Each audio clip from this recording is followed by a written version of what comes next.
When a real-life astronaut wants to get somewhere in a hurry, the options are rather limited. Most spacecraft today use liquid fuel and solid fuel. The space shuttle uses solid fuel boosters that are kind of like a big bottle rocket. Once you light them off, they're going. On the other hand, you also have chemical rockets. A very simple type would be liquid hydrogen and liquid oxygen. You just run them together, huge amount of energy, the byproduct's water, and a whole lot of heat. Now, the latest generation of deep space probes relies on entirely new technology. Lifted straight from the pages of classic sci-fi stories, ion drives.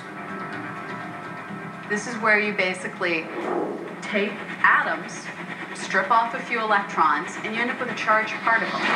Accelerate it with a magnetic field, and send these high-velocity particles out one end of the spacecraft. The difference between that and chemical engines is that with an ion engine, you have very, very low thrust. An ion engine generates the same amount of thrust as the weight of this piece of paper, but it does so for months at a time. And with constant, albeit small, acceleration for months, you can get up to some pretty high speeds.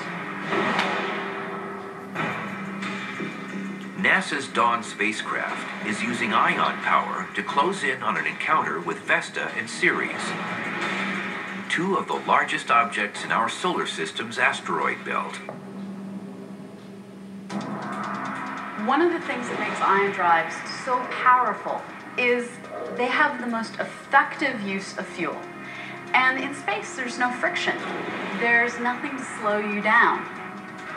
And so all the energy used to accelerate these ions can go into forward velocity. And you can just keep, over huge periods of time, accelerating and accelerating and accelerating.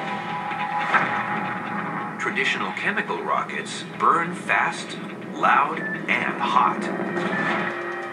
Ion propulsion systems, on the other hand, are in it for the long haul. So ion drives are both science fiction and, today, science fact.